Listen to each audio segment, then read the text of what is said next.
All right, 5.2, solving trig problems.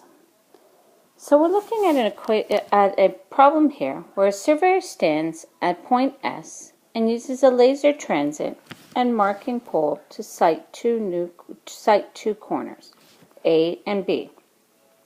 So here is the surveyor, and this is mark A and mark B on one side of a rectangular lot. The surveyor marks a reference point P on line AB so that the point from point P to the surveyor is perpendicular to AB. Corner A is 150 meters away from the surveyor and 34 degrees east of P. So from P, it's 34 degrees east of P. Corner B is, so here's corner B, is 347 meters away from the surveyor and 69 degrees west of P. And what we need to find out is how long to the nearest meter is the lot. So how long is this lot? So basically, find the measure of AB. Now, knowing this, what we'll need to do, folks, is to determine the measurements. Now, what we'll have to do is, if you look here, we have two right triangles inside this very big triangle that represents AB. So if we find the measurement of AP and the measurement of BP, we can add those two together to give us the measurement of AB. So, SPB is a right triangle, and APS is another right triangle. We need to, and we're just colored them in two different colors, and we're going to find the measurement of BP, marking the angle of 69.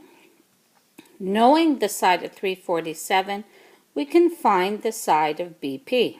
So, what are we going to use? Well, the mark touches two sides. The arc that we use to mark the angle touches two sides. It always touches the hypotenuse and the adjacent. The right angle points to the hypotenuse, so 347 is our hypotenuse. BP is our opposite. What ratio do we use for opposite and hypotenuse? That's right. So, sine of angle 69 is equal to BP over 347. Now, the unknown here is on top. So what are we going to do? That's right, we're going to multiply these two values, and we get BP is equal to 347 times sine 69.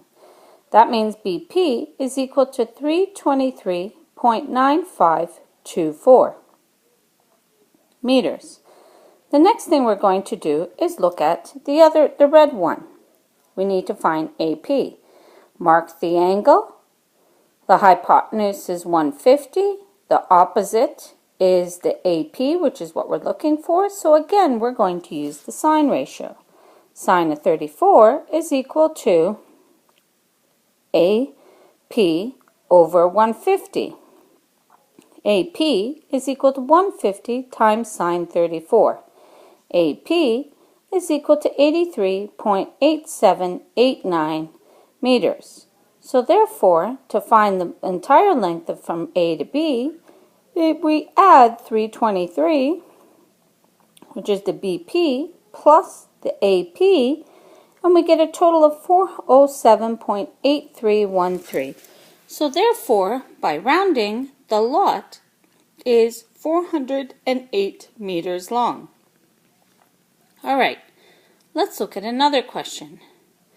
So this is another question that we have, and it talks about Karen being a photographer.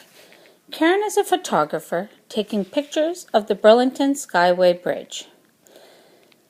She is in a helicopter hovering 720 meters above the bridge, exactly 1 kilometer horizontally from the west end of the bridge. The skyway spans a distance of 2,650 meters from east to west.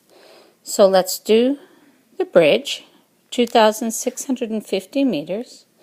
And we know Karen is up top, and she is 720 meters in terms of directly above the bridge at an altitude. And we know that at one point, Karen is horizontally 1 kilometer away from one end of the bridge, from the west end. 1 kilometer converts to 1,000 meters. So, Karen is 1,000 meters from the west end of the bridge and something meters away from the east end of the bridge. How do we know how much she is from the east end? Well, folks, look here. And we see that this part is 1,000, and this part would be the remaining left from the 2,650. Also, we know that from Karen's position, what are the angles of depression to the nearest degree of the east and west ends of the bridge? Well, we need to find these angles. Well, remember, we talked about this earlier in the previous section, that the angle of depression is equivalent to someone standing on the bridge and looking up at Karen, the angle of elevation. So if I found this angle, I'd be able to know what Karen's angle of depression is to the west end, and the same on the other side. So if I was to calculate the angle of depression towards the east end, I'd be able to note that that is the same as the angle of elevation from the east end. So angle of elevation from the east end is equal to the angle of depression to the east end from Karen. All right, so we know this value and we know this value, so we can find this angle by using the tan ratio, because this is the opposite side and this is the adjacent. Now, what else that we can note is this 1,650 meters, as we talked about earlier. This side's 1,000, this side's 1,650 to make a grand total of 2,650. So, because we have the adjacent and the opposite, we're going to use tangent of angle W is equal to 720 over 1,000. So we're going to use the inverse to find the angle, because we use inverse to find an angle. Any angle using sine inverse, cos inverse, or tan inverse. In this case, we're using tan inverse of 720 over 1,000, which will equal 35.7539 degrees. So that's this angle, folks, right here. The beauty now is that we can now find angle E as well. That is, this side is still the opposite, folks, and this side is the adjacent. So we're going to use tangent again. So opposite and adjacent means that we're going to use tangent. Tangent of angle E is equal to 720 over 1,650. So E is equal to the tan inverse of 720 over 1,650. And that means E is equal to 23.5747 degrees. So the angle of depression are, if you were rounding them, 36 degrees and 24 degrees. So the angle of depression are 36 degrees and 24 degrees. And we've just finished part A. The next part says, if Karen's camera has a wide-angle lens that can capture 150 degrees, can she get the whole bridge in one shot? Basically, we need to know this angle. How big is this angle? Well, if we know this little angle and this angle here, we can determine the little angle from here to here. The same on the other side. Because we know this angle, and we now know this angle, we're able to determine this angle from here to here by using SATT. So, part B, using SATT, we can find angle K to be 180 minus 35.7539 degrees, and minus this angle, which is 23.5747 degrees, so these two big angles, over here, and that will give us 120.6714 degrees. Karen can get the whole bridge because this angle is less than 150 degrees. All right, folks, one more example. Here we go. Elise's parents have a house with a triangular front lawn, as shown. They want to cover the lawn with sod rather than plant grass seed. How much would it cost to put sod if it costs $13.75 per square meter? So you're just given this information, folks. Well, this is an inquiry type question. So what you need to do is create a right angle or for example, a height. We need to determine the height of this triangle before we can do anything else. The reason why, if it's $13.75 per square meter, it means we need to find the area of this triangle. All right, so we need to find the height of this triangle, and we know that the area of a triangle is base times height divided by 2. 11 meters we're calling our base. The height goes from the base all the way to the top of the triangle. That height we're going to determine the value. So what are we going to do is we have created a right angle inside this triangle, and this right angle is our Pythagorean Theorem. Our entire base is 11, folks. It is not part of the right angle triangle that we use to determine the height, so we cannot use 11. We must use 40 degrees because that's the marked angle. The height is the opposite side to 40 degrees. And this side over here, 13, is our hypotenuse. Again, we cannot use 11 because 11 encompasses from here to here.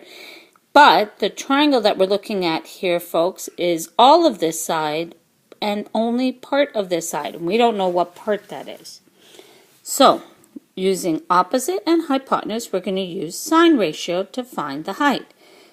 So sine of 40 degrees is equal to the height, x, over the hypotenuse, 13. We will now determine whether we're going to multiply or divide. Hopefully you're looking at this and say, oh, we need to multiply. 13 times sine 40 is equal to x. 13 sine 40 is equal to x. All right, so let's do this again one more time. X is equal to 13 sine 40. So we're multiplying. The next step. All right, 13 sine 40 is equal to x, so we multiply. And then now we calculate 13 sine 40 in your calculators, and we get 8.3562. And that is equal to x. Well, with that, we know the height of this triangle, so we can use the area of a triangle, which is base times height divided by 2. So we take the base, which is 11, times the height, which we just found, and divide it by 2. That will give us a value of 45.9591 meters squared. Now, when we order sod, folks, or something that involves area, we need to order the next meter squared of area. That allows for things like extras or possibly things that we need to fill. It depends on what you're ordering. Carpeting, hardwood floors, tiles, those are all things that you would need to know the area. 46 meters squared of sod needs to be ordered. Now we take that value and times it by 1375. That gives us a grand total of the cost to be $632.50. So therefore, it will cost $632.50 to cover the lawn with sod. All right, folks, that's the end of the video. Have a numerical day.